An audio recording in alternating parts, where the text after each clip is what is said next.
The Lord be with you. A reading from the Holy Gospel according to Mark. On leaving the synagogue, Jesus entered the house of Simon and Andrew with James and John. Simon's mother-in-law lay sick with a fever. They immediately told him about her. He approached, grasped her hand, and helped her up. Then the fever left her, and she waited on them. When it was evening, after sunset, they brought to him all who were ill or possessed by demons. The whole town was gathered at the door.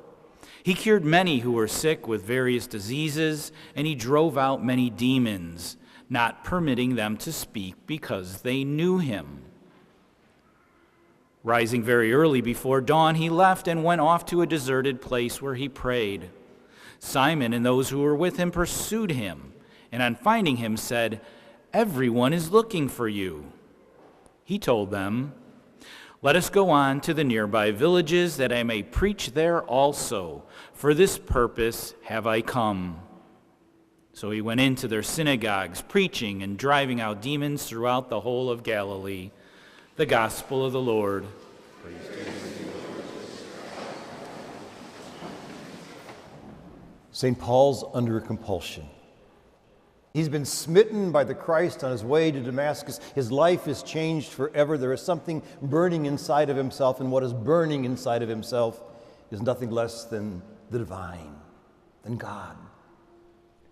And God always wants to go out to us, to invite us in to realize that that same divine dwells in us. So he is under compulsion to preach the gospel. He begins in his little Jewish community, then he finds himself going out later to the Gentiles and finally to the ends of the world. And he's going to do anything he can to proclaim the good news.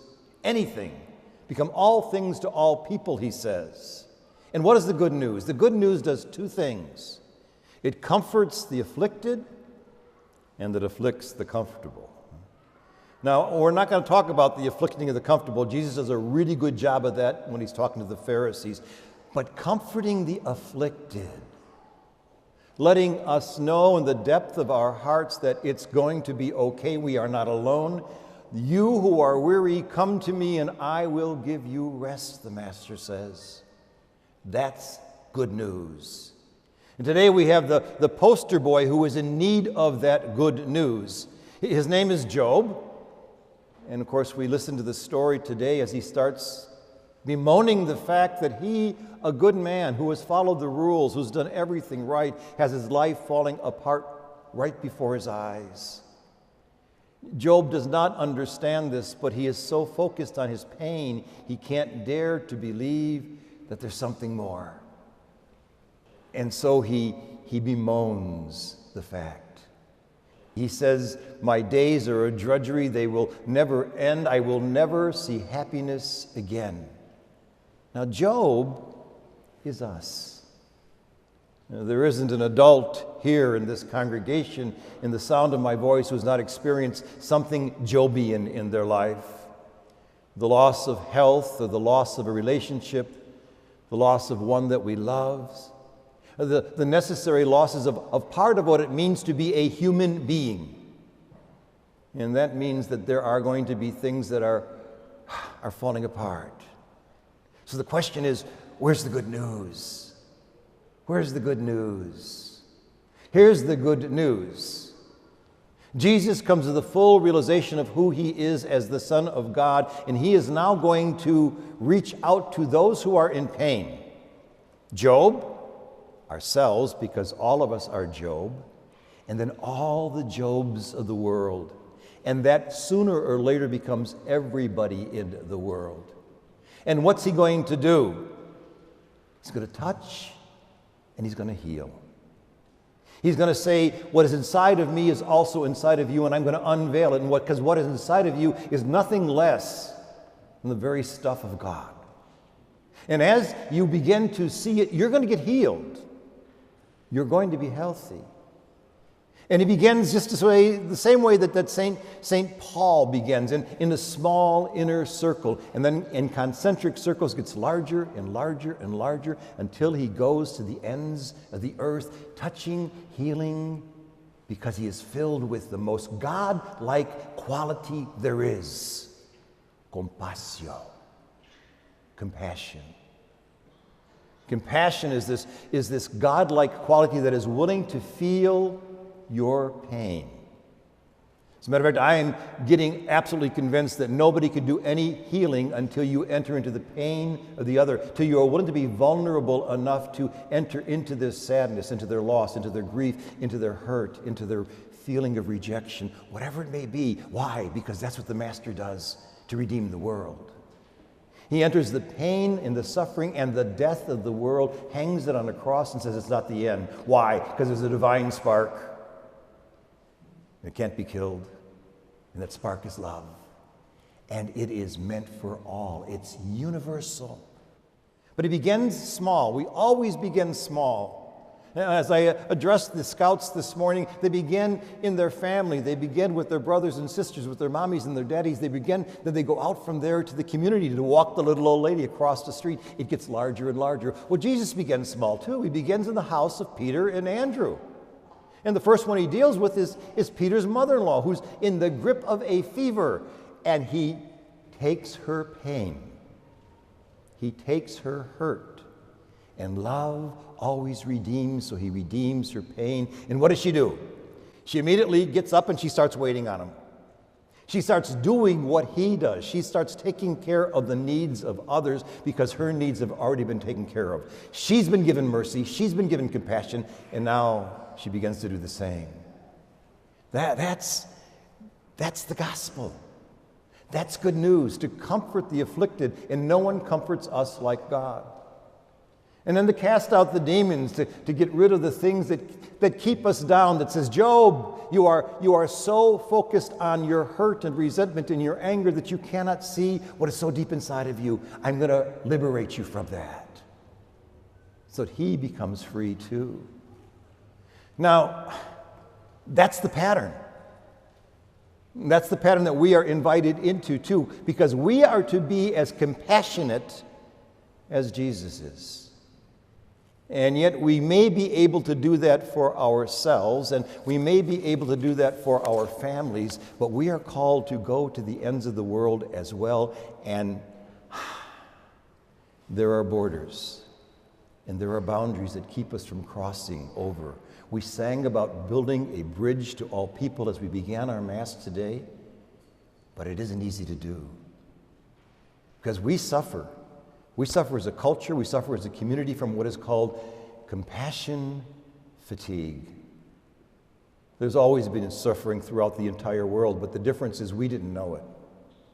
There's always been wars, there's always been famine, there's always been sickness, but we didn't know it. Now we see it. Now it's blasted on the television. Now it's all over the internet. And there is so much of it that we can't take it. It's beyond whatever we can handle. And so we shut ourselves off. We insulate ourselves. Last week, there was another drowning off the coast of Libya when the Afghans were trying to escape their suffering to become refugees. And I doubt if that got 30 seconds worth of airplay, because there's so much of it going on. We can't look at it, it's too painful. There was a shooting last week at another school, and I don't think that got 15 seconds worth of airplay. Almost business as usual, because it's too painful. We can't look at it. It's not our fault, because that spark is still inside of us, but we get afraid. And we don't want to hear about Puerto Rico again, that they still don't have the electricity. It's too much. I don't have that much compassion in me. It's too hard for me to go outside of my immediate places where I can be compassionate with myself, with my family, with those that I love. But I have to, because it's more than I can handle. It's more than I can deal with. And so we become insulated and isolated, and we draw a circle around ourselves, and we gate ourselves in because we become so afraid that this disease is contagious. and that it will come in and hurt us and hurt our families. And sometimes we can become pretty hard on that. And so anything outside of our circle has to stay outside of our circle. We can't let them in. It's just too much. So what do we do? Because we know the mandate. And I'm not saying that reaction is a perfectly normal reaction. We know the mandate. The mandate is to go to the ends of the world, do whatever is necessary to be compassionate. But we can't. So what do? We follow the Master. We follow the Master. Isn't it interesting that immediately after he healed Peter's mother-in-law, after he healed everybody who was brought to him, after he cast out the demon, where did Jesus go? Early in the morning, he rose up and he spent time with his Father. He spent time with his God. He prayed. Oh, you've heard the saying, well, you don't have a prayer? Excuse me, that's all we got. And that's all we need is a prayer. So he goes to be in communion with the Father. He gets his batteries recharged. Peter comes in and he says, now what? He says, we're on our way. We're going to go outside the limits of this little village. We're going to go to the nearby villages.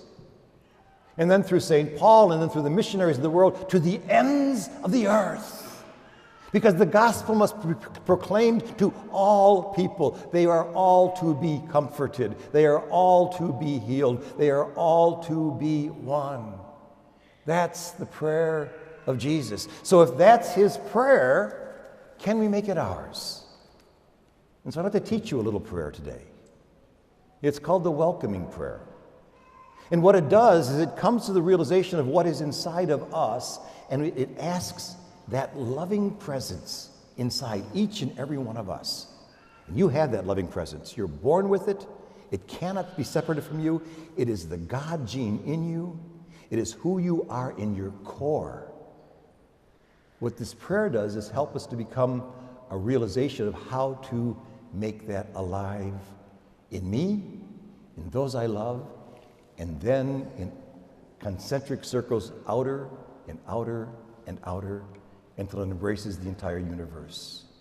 And so the first thing we do is sit still. Jesus went and he sat still. And then we pray, Lord, let me be aware of that inner beauty, that inner light. Now the prayer can go all kinds. What I'm going to give you is just an example of one way that the prayer can go. It's called a welcoming prayer. It welcomes God's presence into whatever the situation is. And we begin with ourselves. Especially if you are in a Job position right now, especially if you are hurting right now. If you ask for mercy, you will get mercy. God cannot not give you mercy. Can't do it. And so you pray like this. May I be free from inner and outer harm and danger. May I be safe and protected. May I be free of mental suffering or distress. May I be happy. May I be free of physical pain and suffering. May I be healthy and strong. May I be able to live in this world happily, peacefully, joyfully, with ease. And when you've prayed that prayer enough for yourself, now extend your circle. Go to the ones you love. It's so easy to pray for your children, so easy to pray for your spouse, so easy to pray for your family. Pray for them. Put their name now instead of yours. May my husband, may my child be free from inner and outer harm. May they be safe and protected. May they be happy. May they be free of physical pain and suffering. May they be healthy and strong. And then you pray that way. Now, once you've prayed that way for them, now go a little further. Pray for an acquaintance. And right before Mass, somebody came up to me, and one of my former parishioners has the flu. And I will pray this prayer for her. Now, she's not a member of my family, but she is a member of my family. As a matter of fact, until I can really cross that line and pray for her, I'm going to be what Saint Mother Teresa said. She said, if you find yourself not peaceful, it's because you have not yet come to the realization that you are intimately connected to each other and that you belong to each other. So I'll pray that prayer for her. And once I've prayed that prayer for her, it's got to go further. Here comes the hard part. Can you pray that prayer for someone who's hurt you? Can you comfort those who have harmed you or betrayed you or spoke against you or is a political enemy? Jesus commands us to pray for our enemy. And so I think of someone who has hurt me or someone I do not like or someone who has slandered my name, and I say, Lord, may they be free from inner and outer harm. May they be happy. May they be free from physical pain and suffering. May they be healthy and strong. God hears prayer and answers. And the world gets bigger and bigger and bigger until we can pray that prayer for the universe. At that point, all become one. That's the great prayer of Jesus. All peoples, all languages, all religions, all peoples are one. But the circle has to expand. There's a wonderful poem called Outwitted, and it goes just like this. He drew a circle and cut me out. Heretic, rebel, a thing to flout. I drew a circle and brought him in, for love and wit had stuff to win. Our job is to paint that huge circle, the circle of life, the circle of love.